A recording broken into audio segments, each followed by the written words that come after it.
konka Mr Life Kabaka na MC Mashweko mu nshemeza amanya. Aha kagabarunda ntebwera ndakiruhura umusheni kagitera kunduka ngashanga apfa katsente bere kurere bakambaza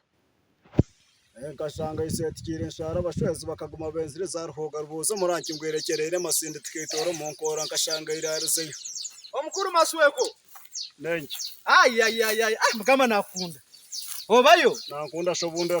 akaranyangire ahandi obayo naye tororo kuyona furikira hano nginyete muyimo bata abargira makaganyi mukatsiga hama kaganyi mukaba hano mukarenga ihangere mukahurura ngo hato mukazo mahanga ganda gabwero uko munsi zikutegera kwa abandi naye tororo kuyona ko naindondente zo kugura zabura naye tororo kuje wagira mpe hashubano de mani kureba ibondo anyoka zo ngente no manya kagira mpe wagira ibondo wagira nkogote wabo hano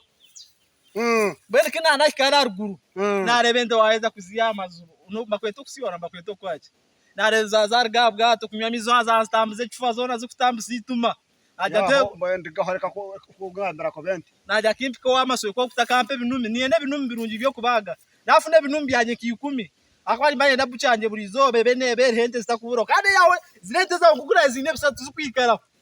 nibambarira chimwe ente sanje niswari bamukubaga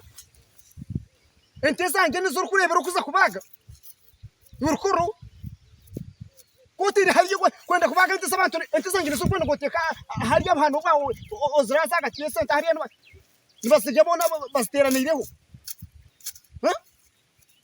mushisha wende kira hante oba yango bato yanga zoni ndeka kuzironda abasigaze curo bakaziciriza otenji hano mushisha wende none irete niftera bambai amahanaga baza kundira ente kuba kunde nyama hayo mwana yahereze kugishara icyo yagira mbise mwana bakundira ente